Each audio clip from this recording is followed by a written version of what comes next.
Bonjour à tous et bienvenue dans La Légende. Dans La Légende, c'est l'émission qui retrace l'histoire de vos émotions. On parle de jeux vidéo, de cinéma, de littérature et de manga, mais aussi d'animé. Et ouais, il y avait un petit piège. Aujourd'hui, on fête les 20 ans de Naruto en animé et c'est maintenant.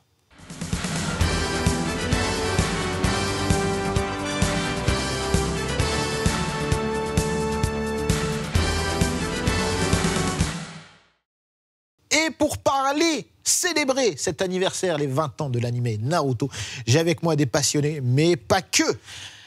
Chedli, ta grande première, bienvenue. Tu es entrepreneur, créateur de contenu et fan de Naruto. Hein, ouais. Voilà. Gros passionné, gros fan de Naruto et hâte d'en parler avec vous. Bah super, bienvenue. Bruno, ça me fait plaisir de te recevoir également. Tu es journaliste Animeland, spécialisé dans le manga et l'animation. Donc un journaliste que j'aime particulièrement lire. Voilà. Bon, c'est gentil, merci. Bienvenue. Et on a Cyril, big boss des statues, statuettes, figurines, Tsume, une marque incroyable. La référence, sans faire le mec, c'est la référence.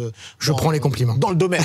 On va pas se mentir. Merci beaucoup. Et on va voir notamment avec toi ce que Naruto a apporté à ton entreprise et dans le segment. Avec grand plaisir. Voilà. Donc aujourd'hui, ça va être une émission un petit peu différente dans le sens où on va être un petit peu moins scolaire parce qu'on a déjà fait une émission sur Naruto où on parlait du manga et de l'animé, même si en 1 heure, c'était très court à l'époque. Ça remonte déjà à 3 ans, quelque chose comme ça. Aujourd'hui, on va célébrer, c'est les 20 ans de l'animé, et 20 ans déjà, on va voir un petit peu ce qui s'est passé dans le domaine en 20 ans, ce que Naruto a apporté, et aussi, justement, ce qu'il a pu développer à côté des matériaux originaux. Alors, commençons par le début, j'ai envie de vous dire, déjà, avant l'animé, quel est l'impact de Naruto, et Bruno, je vais me tourner vers toi, quel est l'impact de Naruto avant l'arrivée de l'animé ? Alors, c'est quand même un titre qui était déjà très bien installé. Et il faut toujours vérifier, lorsqu'une adaptation animée arrive, il faut toujours vérifier son format. Ça donne toujours un petit peu une indice sur l'importance d'un titre. On est quand même au début des années 2000 et on est encore sur des formats qui sont relativement fleuves, mais ça va commencer petit à petit à disparaître. L'adaptation anime arrive donc du coup 3 ans après le lancement du manga. C'est relativement tôt. C'est vrai que nous, on a toujours l'impression que les choses arrivent, oh là là, c'est long, machin, etc. Mais c'est quand même relativement tôt parce que tu lances une grosse production et tu lances une production de plusieurs centaines d'épisodes. Donc on est sur un titre qui est bien installé chez Shueisha. On est sur un titre qui va se développer plus tard avec Viz. Donc il y a des vrais billes qui sont mis dessus. C'est un titre qui va compter à ce moment-là. Le manga est sorti en France à ce moment-là ? Oui, le manga sort en France. Oui, donc en France, on est très au courant. Donc ça sort chez les éditions Kana. On sait très bien ce qui est entre les mains. On sait que c'est une nouvelle poule aux œufs d'or pour l'éditeur français. Mais c'est quand même un titre qui est né avant les années 2000 concernant le manga, qui arrive une période où le Jump, il y a quand même des licences fortes qui sont là aussi, comme One Piece, etc. Donc cette adaptation animée, elle arrive avec l'ambition d'installer durablement la licence. Donc c'est pas un petit projet on va dire un projet de vitrine. Non, on lance une production Naruto avec un studio sérieux, reconnu. Donc c'est un titre fort. Voilà, c'est très fort avant l'animé déjà. Voilà, donc il y a déjà une connaissance, une installation. Vous, messieurs, Cyril, Chedli, vous avez connu d'abord le manga ou l'animé ? Je pense que j'ai commencé par le manga. Et moi, ça m'a vraiment bluffé, pour être honnête. Ça a eu un impact sur moi de dingue. J'ai vraiment adoré les speedlines, la façon de traiter, en fait, le dynamisme, les postures, etc. J'ai trouvé une dynamique dans son dessin qui m'a tout de suite marqué, en fait. Je retrouvais quelque chose que je n'avais pas vu depuis très longtemps. Depuis Dragon Ball ? Depuis Dragon Ball, pour moi, pour de vrai. J'ai vu en Naruto le nouveau Dragon Ball. Et je trouve que ça a été très vite pour Naruto. Ça, c'est mon ressenti aussi en France. Peut-être plus vite que sur d'autres séries. Où j'ai l'impression que Naruto a su percer très rapidement. Et c'est ça, en fait, le vrai impact pour moi de Naruto. C'est comme ça que je l'ai ressenti. Et moi, ça a une importance colossale pour moi parce que tout s'est enchaîné à travers Naruto. C'est bien, on va en parler tout à l'heure, c'est assez intéressant. Et je reviendrai sur ce que tu viens de dire juste avant. Mais d'abord, je te laisse la parole, Chedli, toi, du coup... Pour ma part, c'était l'animé qui m'a fait connaître et aimer Naruto. Mais c'est vrai que j'avais déjà vu passer donc, les premiers tomes. Et moi, je suis très couleur. Donc forcément, quand j'ai vu les différentes couleurs des personnages, Kakashi, Naruto, Sasuke et Sakura, tout ce mélange-là, ça me parlait énormément et ça me donnait envie de découvrir le manga plus que n'importe quel autre manga que je voyais, tu sais, dans les magasins et dans les bibliothèques. Ouais, parce que comme Bruno, tu l'as dit, on a une époque charnière. Et vraiment, c'est extrêmement important. Et là où je suis tout à fait d'accord avec toi, Cyril, c'est sur le fait que moi aussi, en fait, Naruto a une part importante dans le renouveau de mon amour de l'animation et du manga. Parce que pareil, j'ai vu le nouveau Dragon Ball en Naruto. Je voyais ça s'exciter. Et moi, vraiment, particulièrement l'animé d'abord. Vraiment l'animé d'abord. Ça s'excitait un petit peu partout, ça parlait, etc. Il y avait déjà One Piece. J'avais un pote qui était dans One Piece. Vraiment un seul. Tout le reste, on est pareil. C'était Naruto. Et vraiment, j'entendais. Mais moi, j'étais sorti complètement du manga et de l'animation, puisque nous, on est une génération qui avons connu le Club Dorothée. Il y a eu un gros creux après. En fait, après Dragon Ball, on s'est retrouvé un petit peu sur notre fin. Et j'ai ressenti un truc particulier dans Naruto. Et je suis d'accord, j'ai l'impression qu'il y a eu un effet boule de neige, en fait, avec l'animé. À cette période des années 2000, en 2002, il sort une série comme Ghost in the Shell, mais la version série télé de Ghost in the Shell, qui est une immense série d'ailleurs. On est quand même, après 2001, on est aussi sur des thématiques SF, l'animation japonaise. Tous les grands booms de l'animation japonaise sont nés de la science-fiction, c'est-à-dire les Gundam, Yamato, Astro. Donc ça fait vraiment partie de l'ADN de l'animation japonaise, c'est la SF. Là, lorsque Naruto arrive, quelque part, ça n'invente rien, quelque part, Naruto. Mais ça reprend des codes. Même, c'est juste une question de qualité, en fait. C'est une production qui est soignée, et une production qui est soignée, elle attire du monde. Peu importe les thématiques, quand même, ça attire du monde. En plus, on parle d'une adaptation, donc il y a déjà une réputation. Ça passe sur TV Tokyo, donc c'est pas sur un spot à 23h30 dans une émission un petit peu obscure. Donc c'est exposé, c'est bien fait, le nom parle, le nom de l'auteur commence à être connu. Donc il y a un petit peu tout pour réussir. Et en plus, peut-être qu'on en parlera un petit peu plus tard, il y a des gens de qualité derrière. On n'envoie pas au four et au moulin n'importe qui. Donc on est dans une période où il y a des grosses productions. On sort après, en 98, on a Cowboy Bebop pour essayer de mettre quelques repères. Donc on est sur du truc très worldwide. Alors que là, on est sur une prod, quand même, anachronisme Japon. Et le shinobi ou le ninja, c'est quand même une figure légendaire qui parle un petit peu à tout le monde. Donc je pense que c'est quelque chose qui était limite démodé à l'époque où Naruto revient. Je pense complètement, moi, perso. De mon côté, c'est vraiment ce que j'ai ressenti. D'ailleurs, ça fait peur, hein. Tu regardes la jaquette, ça fait peur. T'as un ninja orange. Faut dire que le premier, a priori, que tu peux avoir, il fait flipper, quoi. C'est un gamin. Ouais, voilà, c'est ça. Tu les retrouves avec leurs sandales, alors qu'on est habitué aux bottes des Saiyans, etc. Tu te dis, c'est quoi ça, tu vois. Et le truc qui est trop fort, qui moi, m'a touché, et je pense que c'est l'impact que tu as dû ressentir aussi, c'est que nous, on a grandi avec Dragon Ball et tous ces mangas et ces animés. Mais au final, là-dedans, il y a, dans Naruto, et j'en parlerai peut-être un peu plus tard, il y a des traits plus adultes, qui nous correspondent complètement, en fait. Donc, nous, ayant grandi avec Dragon Ball, c'est un peu comme si ça prenait la relève et que ça prenait en considération, en fait, notre évolution dans la vie. Tu vois ce que je veux dire ? Ça reprend pas, ça efface pas tout. Exactement, exactement. Je trouve ça trop bien, quoi, en fait. Ouais, clairement. Et je suis totalement d'accord là-dessus. Et je pense que vos deux réponses, enfin, vos deux observations se complètent dans le sens où il y a la qualité, évidemment, de l'animé, et qui met tout le monde d'accord à l'époque. C'est vraiment... Enfin, moi, quand je regarde, je me dis, ah ouais... Et en même temps, ça prend en compte plusieurs générations, il y a plusieurs lectures. Et il y a aussi, évidemment, ce récit initiatique où on va suivre ce héros qui va grandir, etc., qui va être confronté à de moult péripéties. Donc j'ai envie qu'on aborde maintenant, tout simplement, le sujet sur qu'est-ce que l'animé va changer. Parce que oui, on le dit, l'animé arrive, qualitatif, on commence, nous, à le voir différemment avec nos yeux de l'époque pour les différentes générations que ça touche. Mais qu'est-ce qu'il va changer, fondamentalement ? Si je peux répondre à ça, je vais te dire absolument tout. Ça veut dire que Naruto est pour moi l'animé qui a apporté le plus grand changement psychologique dans le monde de l'animé, en fait. Et la psychologie individuelle. Ça veut dire que là où Dragon Ball a apporté énormément de choses, là où Jojo a apporté énormément de choses, ça touche l'humain et ça touche la personne Naruto. On arrive à s'identifier un peu plus à ce personnage. On a grandi, certains ont grandi comme lui, certains ont subi du harcèlement à l'école, donc ils restent seuls dans leur coin. Et Naruto, c'est celui qui permet la meilleure identification, en tout cas pour moi, à ce moment-là. Et c'est ça qui va faire que, psychologiquement et humainement, on va s'attacher à ce personnage et ensuite à Sasuke, pour ceux qui adorent Sasuke, puis à Neji, puis ensuite à Rock Lee, puis à Shoji, exactement. Mais c'est ça, c'est qu'humainement, en fait, ça touche absolument tout le monde, Naruto. Et par contre, tu t'identifies à Naruto, mais t'as un meilleur dégradé que lui. Hein. Oh, bah, ça c'est sûr. Voilà, non, ça c'est sûr.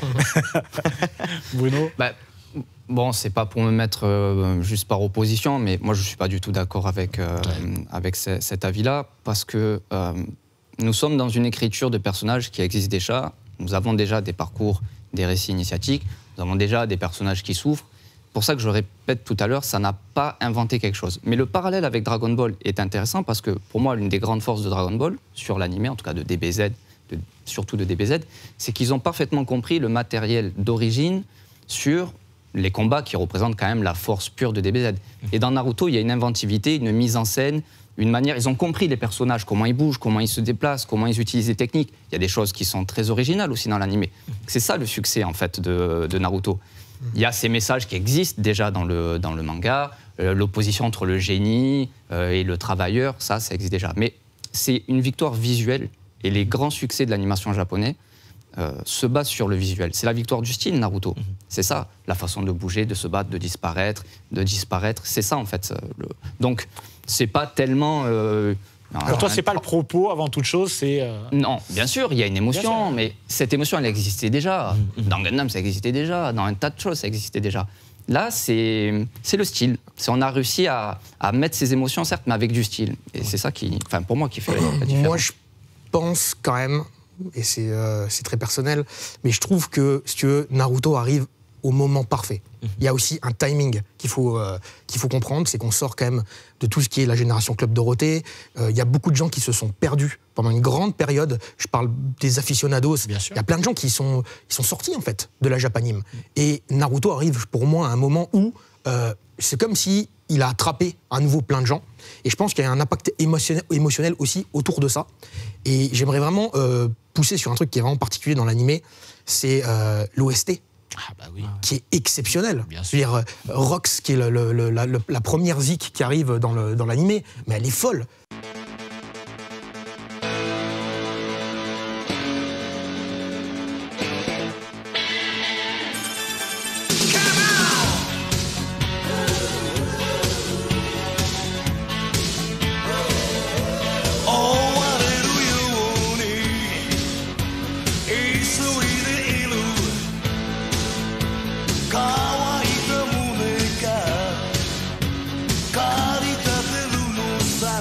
C'est incroyable. Le combat contre Zabuza, la personne qui me dit qu'il n'a pas été touché par ça, tu peux pas me dire que c'est pas le cas. C'est ultra violent parce qu'en fait, ça faisait très longtemps qu'on n'avait pas vu une telle intensité dans un début d'animé en fait. Mais ça existe.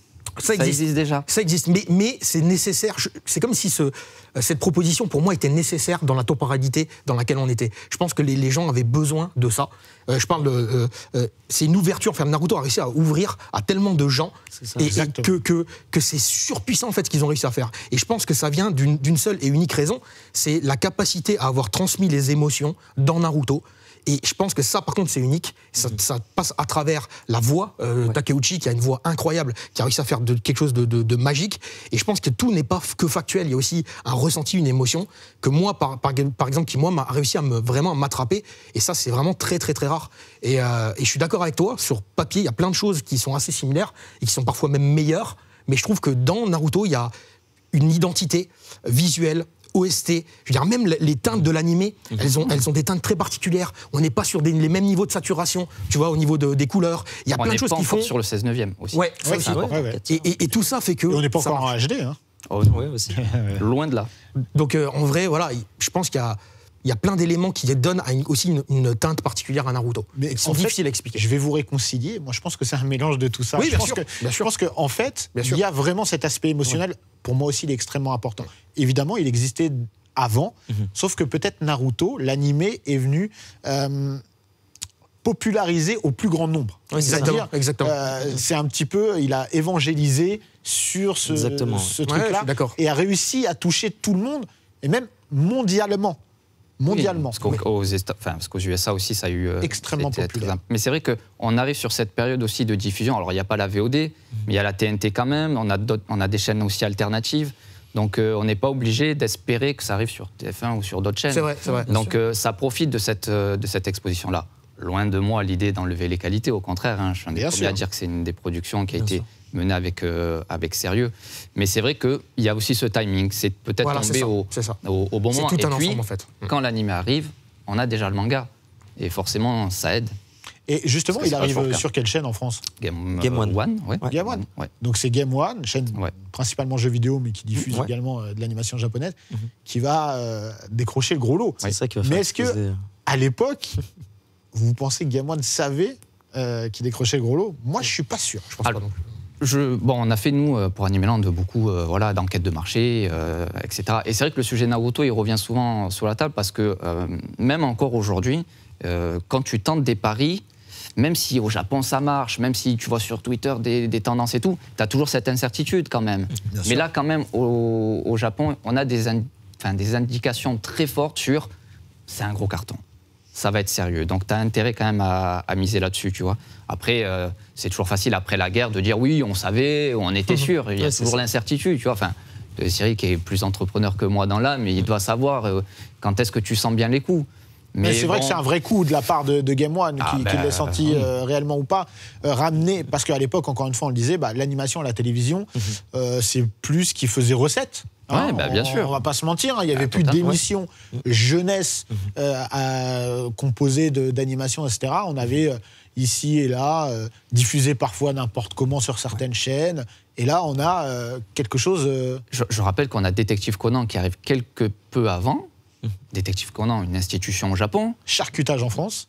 Et voilà, donc des fois, il y a des mariages qui ne se font pas. On peut les expliquer par 1000 raisons, mais donc là, ça l'a fait. Et en parallèle, tu as aussi donc One Piece qui était là ou qui devait arriver à un moment donné sur une autre chaîne. Tu avais Dragon Ball Z qui était sur MCM. Tu avais Bleach aussi sur MCM. Donc forcément, je pense que Game One aussi cherchait sa petite pépite et il a bien trouvé avec Naruto. Donc c'est vrai qu'on se pose la question, est-ce que c'était précalculé au final ça ne fait que conforter ce que vous disiez. Hein, c'est l'alignement des planètes. C'est aussi le développement de la TNT, le lancement de la TNT. Plus de chaînes. Il faut rappeler qu'avant la TNT, on n'avait que 6 chaînes. Et encore, incroyable. C'était Canal+, c'était crypté une majeure partie du temps. La 5 était divisée entre la 5e à l'époque et Arte le soir. Donc ça ne laissait que peu de place à l'animation. Et là, TNT, arrivée de Naruto, l'animé, des chaînes qui aussi ont besoin de programmes et donc se tournent vers des choses moins chères à produire et aussi à diffuser. Donc c'est parfait. Moi, la question que je me pose, c'est est-ce que l'animé a réussi à choper tout le monde en même temps? C'est-à-dire les jeunes et les moins jeunes. Comme tu l'as dit, alors moi je pense que voilà, on n'est pas de la même génération, tous ici sur ce plateau, et moi je représente plutôt... celle qui justement a grandi avec le Big Three, etc. Je le prends très mal. Ouais, tu savais pas comment dire. Je savais pas comment dire. Il a failli dire, moi je représente plutôt les jeunes. Les jeunes, vous voulez dire. Non, absolument pas, mais vous me parlez du Club Dorothée, par exemple, moi j'ai pas grandi avec ça. Donc c'est là où... Moi pas trop non plus, en réalité. J'ai grandi avec le Big Three, tu vois, c'est une fierté ça aussi. Non, mais quelque part, Naruto est arrivé donc, avec One Piece et Bleach, pour moi, quasiment en même temps. J'ai découvert One Piece un peu avant Naruto. Et aujourd'hui, tu vois, ça a touché absolument à toutes les générations Naruto. Comme tu le dis, et comme tu le dis aussi, Sébastien, tu vas avoir un moment où, justement, tu as cette cassure avec le Club Dorothée, etc. On passe, je crois, d'un Goldorak et Senseiya, puis ensuite tu avais Dragon Ball, et là tu passes directement à Naruto. Alors, tu passes à Tefou entre temps. Tu passes à Tefou, des gens tout en 3D bizarres. Ouais, c'est ça, les dessins animés et tout. Tu te dis, quand Tefou arrive, nous on dit Tefou. Hein. C'est pas que c'est Tefou, c'est Tefou. Tu vois, c'était compliqué. Et tu te dis, soit ça passe, soit ça casse. Ça veut dire que t'en as plein qui ont quitté le monde de l'animation japonaise et les mangas, etc. et qu'on n'a pas retrouvé, qui aujourd'hui vous diront Dragon Ball, c'est pour moi, c'est ça et rien d'autre. Et t'as ceux qui ont suivi le chemin de Naruto et du Big Three. Et Naruto, à l'idée aussi la voix à ce niveau-là. Et l'animé en est une grande cause pour moi aujourd'hui. Et tu vas avoir aussi cette génération qui a découvert les animés, les mangas avec Naruto strictement. Et aujourd'hui, quand tu poses la question à quelqu'un en 2000, c'est quoi ton animé préféré, il va te dire Naruto. En 2010, Naruto. Et aujourd'hui encore Naruto, tu vois.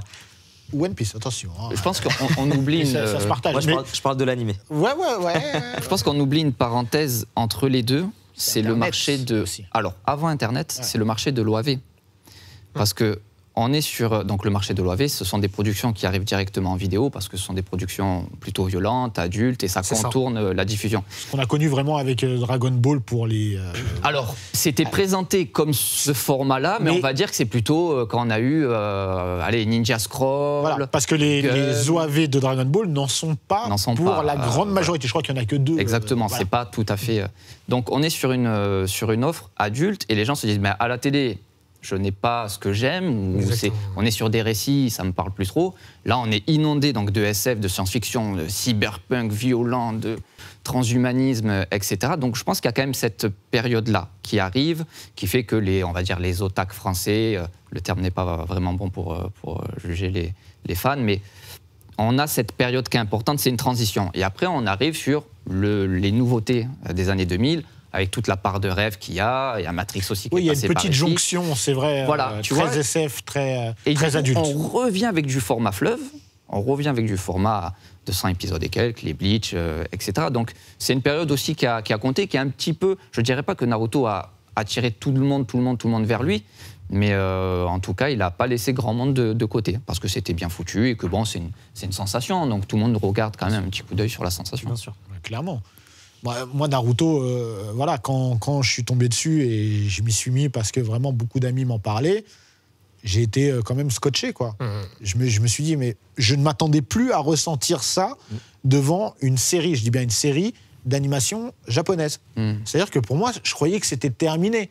Et là, je me remets dedans, je me dis, mais attends, on est en train de vivre quelque chose d'incroyable. Surtout que j'avais plein d'épisodes à rattraper. Là, 10, 20, 30... je me prends des tartes phénoménales. Et là où je vais encore rejoindre ce que disait Cyril tout à l'heure, c'est qu'il y a un traitement adulte aussi, même dans la mise en scène. Exactement. Il y a une mise en scène qui est très forte, très cinématographique. On a des moments où on a l'impression de regarder un film d'action, un film parfois de la comédie même. Il y a de tout. Ouais. Mais c'est vraiment... il y a un level qui est passé pour moi dans l'animation. Et surtout, je pense qu'il y a ce truc qu'on attend depuis Dragon Ball, en fait. Il y a cette surprise qu'on attend. Nous, on veut avoir la même émotion, on veut avoir la même sensation de puissance. Je trouve que c'est le vrai retour du shonen pour nous, en fait, avec un vrai budget. C'est ce que tu disais tout à l'heure. Il y a un vrai budget qui est mis, il y a une vraie profondeur. Et dès le départ, tu sais, avec ce combat contre Zabuza, je reviens toujours là-dessus, et tu sais où est-ce que tu peux aller. Parce que là, c'est le début. Tu sais que, oula, là, on a peut-être un potentiel DBZ. On s'accroche à certains trucs et on se dit ça, c'est cool. Alors, un autre, désolé, mais jusqu'alors, c'était quand même Toei Animation qui était, on va dire, l'écurie phare pour faire des séries fleuves. Donc, les Sailor Moon, Senseiya, Dragon Ball, etc. Là, on arrive sur un studio qui s'appelle le studio Pierrot, qui est notamment cofondé par Mamoru Oshii, donc l'un des réalisateurs de Ghost in the Shell. Donc c'est quand même un studio. Donc Pierrot, c'est vraiment en plus le logo un clown, hein, donc complètement. Totalement, parce que le producteur voulait faire des prods, voilà, qui donnent des émotions, qui prêtent à sourire. Donc bon. Et Pierrot, du coup, récupère ça, mais ils ont récupéré Yu Yu Hakusho. Ils ont fait GTO. Donc on est sur... C'est vraiment la nouvelle maison pour porter... Il y a un savoir-faire. C'est vraiment la nouvelle structure pour porter à flux tendu, parce que qu'est-ce que ça veut dire à flux tendu? C'est que tu travailles quasiment toute l'année sur l'animé. Nous, on croit que bon, il y a des saisons, c'est coupé, des arcs, mais quand le manga il est en pause, il faut faire des épisodes filler, et après il faut exploiter, et il y en a beaucoup dans Naruto. Moi, j'ai eu la chance d'aller au studio Pierrot, justement. Trop bien. Et pendant qu'ils étaient en train de travailler sur un épisode de Naruto. Ok. Donc, je peux te Quelle dire, année c'était juste sur la fin. C'était, ça commence à remonter maintenant. Donc de Shippuden. De Shippuden, oui. Ok. Ça charbonnait fort pour. Je ne fais qu'étayer ce que tu Non, disais. mais trop bien, trop bien. Des rythmes, il y avait des duvets par terre, etc. Ce sont des cellules, en fait. On travaille par cellules, par équipe, le temps d'un épisode. C'est tout petit, moi je suis allé voir aussi. Ah oui, incroyable. C'est petit. On croit que c'est des grosses. Ah non, il n'y a que Toei. Enfin, que Toei. Pas que Toei, je mens. Mais ça reste après beaucoup aussi de. On fait de la sous-traitance, on travaille ailleurs, beaucoup de freelance qui font, etc.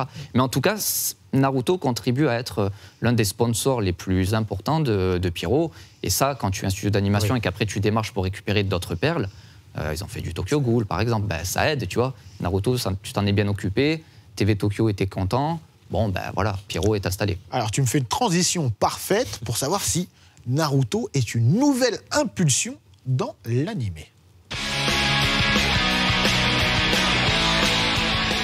Je disais, la transition est parfaite quand je parle d'impulsion, c'est-à-dire est-ce que l'animé Naruto va permettre à d'autres animés de se développer, ils sont déjà existants, mais de se développer et de suivre la locomotive Naruto, et par extension, est-ce que ça va permettre à d'autres licences d'émerger et qui ne sont pas encore produites. Complètement, hein, complètement. Là, tu me parles, j'ai déjà Black Clover qui est en train de me cogner la tête, j'ai My Hero Academia, j'ai absolument tout ça. Quand tu regardes ces œuvres-là, qui sont fabuleuses pour certaines, tu vois du Naruto à chaque fois. Tu vois du Naruto, tu ressens ce que certains animés du Big Three te faisaient ressentir avec Dragon Ball. Et ben là, tu entends Dragon Ball, l'influence, exactement, directe. L'impact, l'influence. Tu voyais du Dragon Ball dans Bleach, dans One Piece et dans Naruto. Tu vois aussi, à l'époque, du Hunter x Hunter, un petit peu dans Naruto aussi. Et ben là, forcément, dans My Hero Academia, tu vois tout de suite du Naruto. Dans Black Clover, tu vois tout de suite du Naruto. Et c'est ça qui montre aussi que, ouais, on s'inspire énormément de Naruto aujourd'hui. Ça, alors encore une fois, Bruno, non pas inventé, mais par contre, ça a rénové les codes du shonen, du neketsu, et aujourd'hui, on s'en inspire énormément, et on fait beaucoup de personnages qui n'ont pas, justement, comme Naruto, qui ont un peu de ringard, qui sont un petit peu tocards aussi, et au final, on va en faire des personnages vraiment incroyables qui vont aller au-dessus et qui vont atteindre le rang d'Hokage à leur manière, dans leur propre œuvre. Alors moi, je pense même que Naruto, comme One Piece, comme Bleach, etc., se sont aidés, en fait. Ils ont généré en fait cette phase qui a permis en fait à l'animé japonais de revenir pour de vrai en fait et de s'installer, de faire que les télés, les gens commencent à y croire à nouveau, etc., etc. Ce qui fait qu'aujourd'hui on est à un moment qui est charnière. Je ne vais pas vous l'inventer, mais voilà, le manga fait les plus grosses ventes jamais. Il n'y a jamais eu autant de production. Exactement. Ouais. Mais tout ça, c'est parce que ça, en fait, ils se sont pas tirés dans les pattes en vrai. Ils sont concurrents, mais je pense qu'ils se sont aidés à monter. Parce que tu peux aimer une série et en lire une autre, c'est quand même exceptionnel, quoi. C'est une chance incroyable dans ce marché. Tu vois ce que je veux dire? Tu peux dire j'aime Naruto, j'aime One Piece, j'aime Bleach, il n'y a aucun souci, tu vois. Donc en fait, je pense que ça a drainé toute une masse de gens. Et surtout des générations, comme tu disais. Moi, maintenant, j'ai ma fille qui a 12 ans qui lit aussi des mangas. Enfin, voilà. Et ça continue, ça perdure. Et là, aujourd'hui, il y a tout ce qu'il faut pour que ça perdure. Donc, ça va perdurer. Ça, c'est vraiment le bon côté de la chose, quoi. Donc, oui, clairement, quoi, je pense que c'est moteur complètement, quoi. Je suis plutôt d'accord. Et j'ai envie de rajouter, attention, ne me jetez pas des pierres. Mais moi, j'ai l'impression, en tout cas, c'est mon impression, que l'animé Naruto a émergé en France, en tout cas, plus vite que One Piece. Bien sûr. Complètement. Ah, bien sûr. Et que l'animé One Piece l'animé Naruto a justement porté par la suite l'animé One Piece. Je suis d'accord. Vous êtes d'accord avec moi? Moi, oui. Il y a un précédent, en France, on peut le dire, comme c'est une licence qui est porteuse, de la même manière qu'en ce moment, on va dire, il y a eu, l'heure où on se parle, Demon Slayer, l'exploitation au cinéma, a débloqué quelques consciences au niveau des distributeurs. On se dit, bon, le film de licence, ça peut déclencher. Là, Naruto, ça a quand même eu un petit peu cette importance-là, de dire, bon, ok, il y a peut-être un nouveau phénomène, c'est quoi qui sort en même temps en ce moment-là? On voit les têtes de gondole qui émergent, et puis après, c'est quand même des titres qui ont profité de nombreuses sorties DVD, de nombreuses diffusions, de nombreuses rediffusions. Il y a les jeux vidéo qui arrivent, il y a aussi des goodies qui commencent à arriver. Alors, ça, c'est très intéressant. C'est du 360. Exactement. Et quand le 360 fonctionne comme ça, en fait, que tu le veuilles ou non, peut-être que Naruto, ça te sort des yeux, ou peut-être que Bleach, t'es pas fan ou quoi, mais tu le vois quand même. Bien sûr. Partout, ouais. Donc, mais justement, tu parles du 360, il est très important, et on va y venir juste après avec toi, Cyril, particulièrement, parce que aussi, après, on a l'explosion d'Internet. On a l'explosion d'Internet, on a l'explosion des réseaux sociaux. Tu le disais, le manga est édité chez Kana, il est super bien édité, on le voit partout. L'animé, pareil, super présent. Il y a une bonne exploitation du DVD avec de multiples éditions. On voit le manga qui ressort encore aujourd'hui dans une édition Hokage spéciale. Et tout ça, encore une fois, c'est l'alignement des planètes. Les jeux vidéo, extrêmement importants dans la vie de l'animé Naruto. Le premier jeu vidéo qui sort, enfin le premier, je ne sais pas si c'est le premier sur Xbox, qui en monde ouvert, comment c'était, je ne sais plus le nom, mais il a en fait recruté tout un tas de personnes qui étaient pas forcément familières avec l'univers de Naruto, qui se sont dit waouh. Ah oui, c'est une vitrine. Hein. Le jeu vidéo reste malgré tout une Il y a eu vitrine, un gros boulot. Avant même les jeux combat versus, on avait des jeux en monde ouvert où... Mais du coup, comme c'est bien fait, en fait, parce que si tu as un jeu en carton, qu'est-ce que c'est que cette connerie, tu vois, laisse tomber. Et c'est pour ça que Naruto, le manga, bon, il est top. Et les portages, les adaptations, il y a de la qualité. Ont toujours été super bons. Je pense que tu pensais peut-être Uzumaki Chronicles. J'arrive. Ça, c'était GameCube. C'était 2006, 2005, 2006. Ouais. Et ensuite, tu as eu celui sur Wii où tu étais là, tu faisais les jeux, tout ça. Mais ceux de CyberConnect, ils ont... Quand CyberConnect a pris la main, là, c'est... C'était incroyable. Les Storms, c'était une révolution. Tout le monde s'en inspire aujourd'hui. Bien sûr. Mais ça a changé le versus fighting, ça a remis un... Ça a inspiré. J'avais la chance à l'époque de travailler dans un magasin de jeux vidéo. Et je faisais de l'importation. Et jamais j'ai vendu autant de jeux GameCube. J'ai vendu une 60aine dans un magasin dans le coin de Thionville, une 60aine de jeux en import japonais. Jamais fait ça. C'est impossible de faire un truc comme ça. Donc c'était assez incroyable, quoi. Il y avait vraiment un affect de Naruto qui était violent. Et je suis d'accord avec toi, je pense que Naruto a eu un impact qui est explosif, en fait, dès le départ. Là où One Piece est monté plus crescendo au fur et à mesure pour atteindre vraiment des sommets, quoi. Mais je veux dire, Naruto, dès le départ, bam, quoi, ça a mis une claque et tout le monde s'est accordé à ça. Et ouais, c'est vrai que ça a créé un buzz qui a emporté, je pense, pour moi, One Piece et tout le reste avec, quoi. En fait. Je suis d'accord. Complètement. Alors, les amis, depuis tout à l'heure, on dit l'animé a 20 ans et 20 ans, ça se fête. Alors, on va passer un petit peu en revue tout ce qui va se passer pour les 20 ans, mais avant, j'ai envie de faire un petit focus sur Cyril et sur Tsume. Donc, on l'a dit, tu es le boss d'une société qui fait t'es vraiment un passionné, déjà, et tu travailles avec une équipe de passionnés, une équipe qu'on salue, et tu fais des choses qui ne se faisaient pas avant, en fait. Vraiment des statuts de haute qualité, dans des matériaux et avec un savoir-faire vraiment très poussé. Qu'est-ce que Naruto t'a apporté au sein de Tsume ?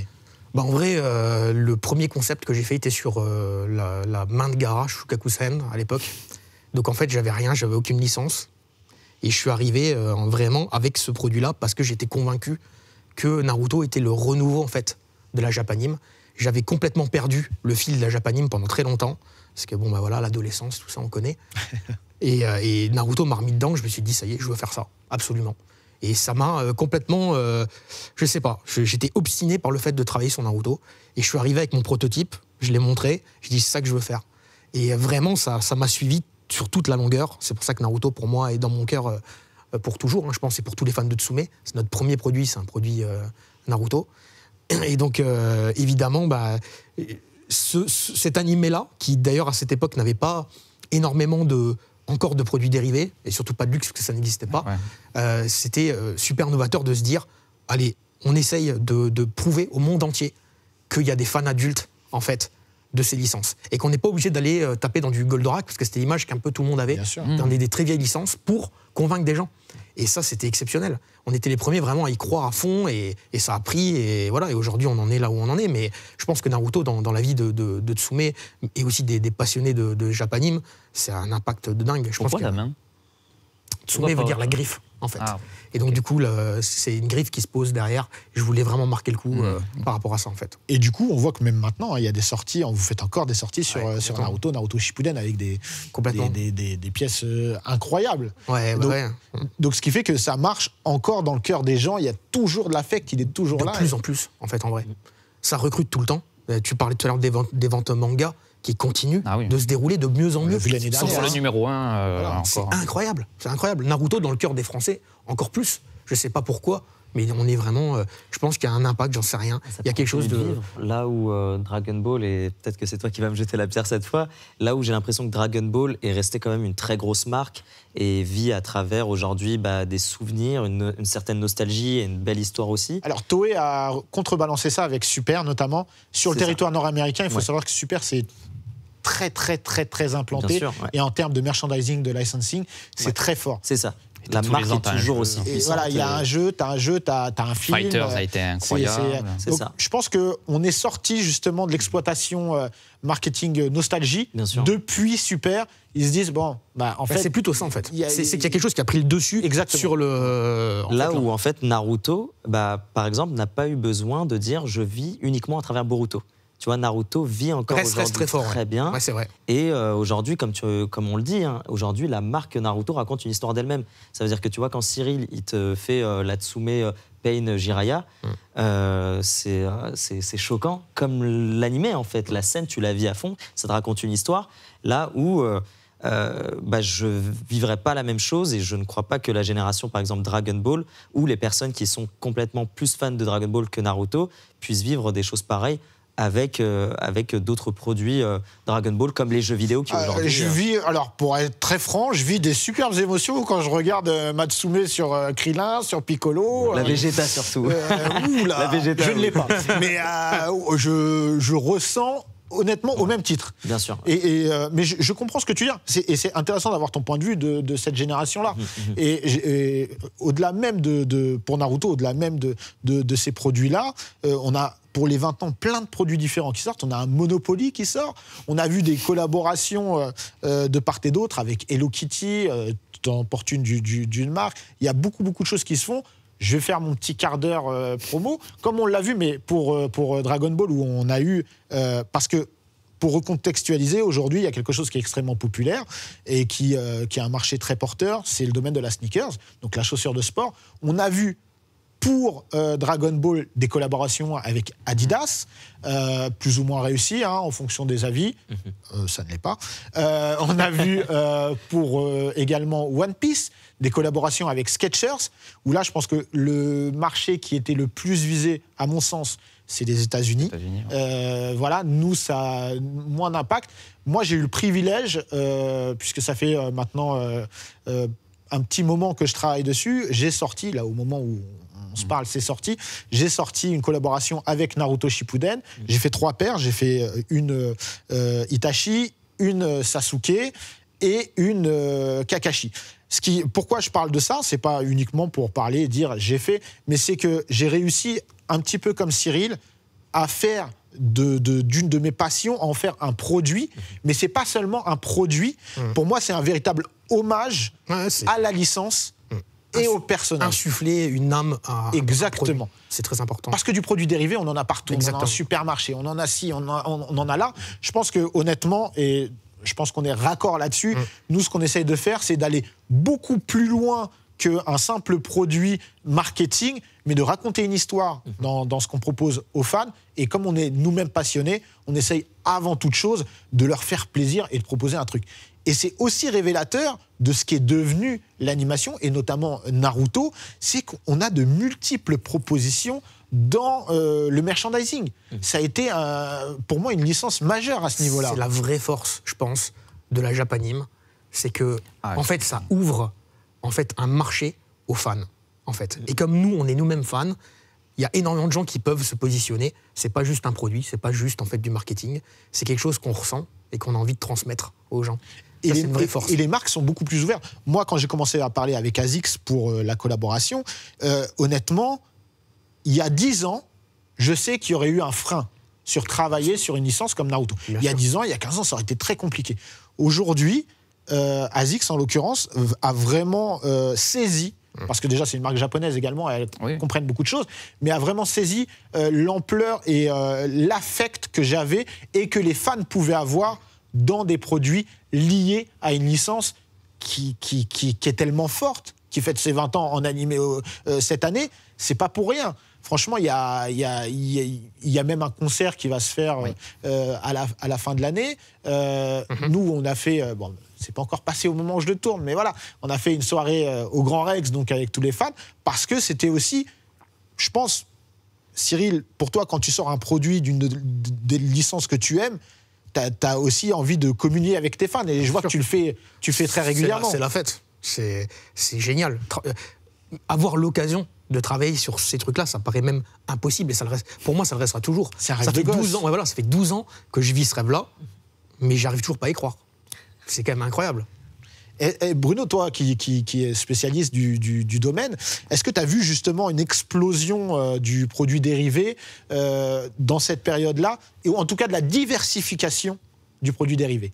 Bon, c'est un système qui est très bien huilé au Japon et qui a marché très très tôt, à partir du moment où, tout à l'heure je parlais de l'OAV. L'OAV, c'est quoi? C'est quand même aller prendre dans la poche directement du fan, parce qu'il a la capacité pour se payer ces objets maintenant, que ce soit des animés, des goodies. Donc, en termes de market au Japon, ils peuvent te faire acheter des cotons-tiges, des chaussettes, tout et n'importe quoi. Mais pas en France. Mais en France, voilà, en France c'est autre chose. On a quand même vu qu'il y avait des éditions collector, par exemple en DVD ou quoi, qui coûtaient très cher. Donc les mecs quand même ils les achetaient. Donc il y avait quand même un truc.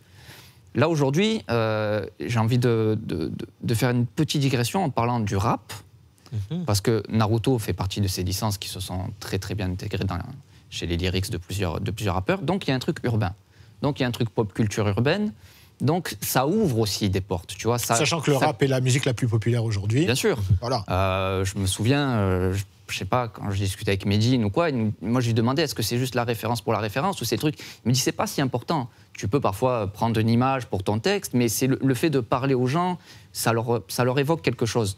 Donc quand les marques maintenant, tu leur présentes Naruto, tu leur présentes pas un truc très discret, que pas beaucoup de gens connaissent. C'est plus underground. C'est plus du tout. Donc aujourd'hui, il y a des plans quand même qui sont menés, on sait que c'est porteur, on sait à qui on s'adresse, transgénérationnel, parce que tu as des rappeurs de 20 ans ou de 30 ans ou de 40 ans qui te parlent de Naruto. Donc oui, le parallèle est vraiment très intéressant et pertinent. Le rap et l'animé et le manga, c'est aussi deux cultures qui ont grandi ensemble dans la même temporalité en France. C'est deux cultures connexes. Mais il y a eu un travail massif des gens pour démocratiser le côté geek. C'est monstrueux. Nous, on en fait partie avec Tsoumé. Quand j'ai commencé Tsoumé, mon but, c'était de me dire j'en ai marre que les gens disent qu'une figue, c'est cheap, quoi. Ça me saoule. Je voudrais que les gens soient fiers. Voilà, exactement. Et il y a un travail qui a été fait par plein de gens, dont je fais partie, toi aussi. Il y a plein de gens dans tous les milieux qui ont mis en avant. Non, moi, je suis fier de kiffer ça. Parce que c'est vraiment mortel. Et ça, c'est un travail de fan, en fait. Exactement. De faire de recréer, c'est un travail de fan. Et les rappeurs ont fait aussi ce travail-là. Donc, il y a une crédibilité qui s'est faite. Et tu ne peux plus te cacher, te voiler la face et dire ah non, personne connaît, c'est nul. Non, tout le monde. Il y a aussi la reconnaissance on va dire des grandes stars un peu mondiales, où à partir du moment où tu es validé, je dis n'importe quoi, par certains cinéastes ou quoi, on dit lui il aime bien l'animation japonaise, comment ça se fait? Donc ça donne une forme de légitimité, et là d'un coup les gens ils retournent un peu leur veste, non mais en fait effectivement c'est pas si mal. Donc il y a tout ça qui se mêle. Après, pour répondre à la question du goodies, on a tout maintenant en France. Bien sûr. Franchement, que ce soit des collabs, que ce soit des trucs très importants. On a même chez Junku, par exemple, qui est une boutique, une librairie japonaise, il y a des fans français qui vont acheter du matos japonais alors qu'ils nisent pas spécialement le japonais. Mais c'est dire s'il y a la capacité... J'ai fait pareil avec le tome 42. Mais je fais pareil. J'achète des arbous, des machins, je comprends 1% sur le... Mais on aime ça, on est content. Et c'est vrai, il y a une chose qui a changé et qui est révélatrice dans tout ce que vous me racontez là, c'est qu'avant, des figurines de haute qualité qui coûtaient cher, c'était plus destiné à la bande dessinée franco-belge. Ah oui. Et personne y voyait autre chose que quelque chose d'artistique, un bel objet, etc. Chose qui, quand tu as amené ça sur de l'animé ou du manga, il y a ces générations-là qui pouvaient dire non mais ça c'est de la sous-culture. On n'est plus dans la sous-culture. C'est ça. On est dans la culture. Rien que dans les chiffres, quand tu vois que Naruto dépasse Astérix et Tintin, tu te dis... Alors il y a un parallèle à faire parce que c'est un volume contre tant de volumes. Ouais, complètement. Mais on est passé à plus de 3 3 BD sur 4. Donc quand on dit BD, c'est comics, manga et tout. Parce que il y a de la même manière que l'animation a été exponentielle à partir des années 90 avec toujours plus de production, là en France maintenant, il y a un choix qui est incroyable. Donc dès que tu présentes ça aux marques, fais voir un petit peu, c'est quoi les chiffres JFK? Bah écoute, la collab, ouais, on peut l'envisager. Donc ouais. Bah, moi, honnêtement, ça s'est même pas passé comme ça. Si je peux parler de mon expérience, c'est important. Il faut aussi, il y a un truc qu'on peut dire. Cyril, on peut en parler, c'est que on fait pas ce qu'on veut en fait avec une licence. Quand c'est quelque chose déjà qui se paye, mais c'est pas juste. On paye la licence et on fait ce qu'on veut. Il y a notamment pour en l'occurrence Naruto, qui est une licence japonaise. Il y a un cahier des charges très strict parce que on nous demande à juste titre de respecter tout un tas de choses, de respecter l'œuvre, mais aussi comment les produits en question vont faire bénéficier comment on va faire l'œuvre va en bénéficier en termes d'aura, en termes de. Il y a quelque chose. Il faut valoriser. Alors évidemment, on trouve des tasses, on trouve des trucs où il n'y a pas forcément de valorisation, mais sur un certain type de produit, on nous demande plus que ça, hein, Cyril. Il y a un respect de l'œuvre. Exactement. C'est l'héritage. Plus loin que ça, je pense que maintenant, on est carrément dans un cadre. Et c'est très bien comme ça. Où dès que tu vas dans quelque chose d'exceptionnel, qui n'a jamais été fait, tu dois prouver 3 fois plus l'intérêt. Et fort heureusement, et c'est là où tu marques un point, c'est que le cœur, il a heureusement une grande importance aussi au Japon. Si tu arrives à dire, à prouver de par ta motivation et ton énergie que tu crois vraiment ton projet, que tu vas tout y mettre, mettre toutes tes tripes, c'est quelque chose qu'ils arrivent à comprendre, c'est dans leur mentalité. Et c'est pour ça que je pense aussi, Seb, t'as réussi à transmettre aussi cette énergie-là. Il faut vraiment que dans le projet, il y ait cette sensation de hey, on va pas juste faire ça, on va aller plus loin, quoi. Et ça, ils aiment beaucoup, parce que quelque part, ça fait que innover et mettre en avant en fait leur marque en permanence. Et je pense que c'est ce que tu essayes de faire.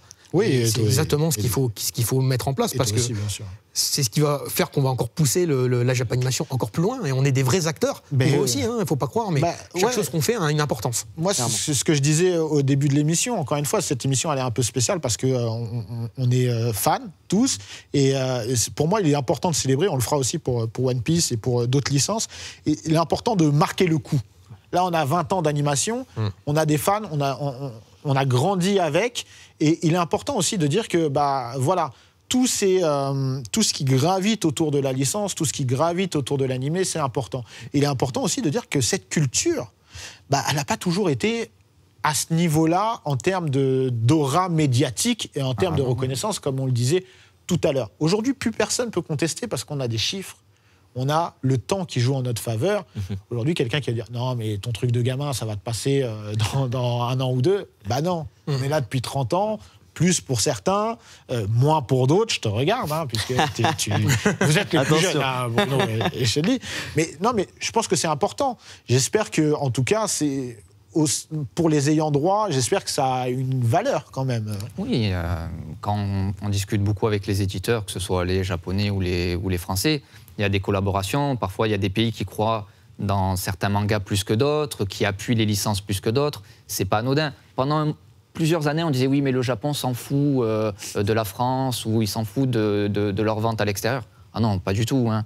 Ils regardent qu'est-ce qu'on fait fait pas, comment est-ce que tu le mets en avant, ça t'as le droit, ça t'as pas le droit. Même un éditeur comme Kana qui a parlé de ça de façon façon publique, qui a dit pour l'édition Hokage, on fait pas tout ce qu'on veut. Pourtant, on a super bien bossé sur le manga, on en a vendu par tonne, mais pour autant, pour cette nouvelle édition qui est une exclusivité française, on ne fait pas tout ce qu'on veut. Chose qui est une première, parce que c'est rare. En tout cas, c'est pas courant, parce que normalement, il faut attendre une édition au Japon pour ensuite l'importer ici. Donc, malgré tout, même s'ils ont super bien bossé, etc., ils doivent respecter tout un cahier des charges. Donc, on ne fait pas ce qu'on veut. Pour revenir sur ce que tu disais, oui, c'est pas passager aimer les mangas, et c'est pas juste de 8 à 12 ans. Aujourd'hui, c'est même pire, j'ai envie de te dire, maintenant qu'on a un petit peu plus de temps et un petit peu plus de moyens en tant qu'adulte. Alors, du temps, non. Le moyen, plutôt. Voilà. Tu vois, premier réflexe, c'est de se payer sa collection Naruto, parce que tu n'as jamais pu l'avoir quand tu étais jeune. En tout cas, c'est le cas pour moi. Et se payer Tsume. Tu vois c'est un goal. Avant, c'était la Rolex. Maintenant, c'est la Tsume. Hein. Et bientôt, tes sneakers. Voilà. Mais c'est cool, en fait. Moi, je trouve ça cool aussi de voir des générations comme la tienne, et même celles encore plus jeunes. Je trouve qu'il y a eu, justement, avec Naruto et d'autres, mais avec Naruto, il y a eu un recrutement de générations qui ont pas juste consommé Naruto et tout ce qui a suivi après ou pendant, mais qui a eu un réel intérêt pour toute la culture de l'animé et du manga. Chose que...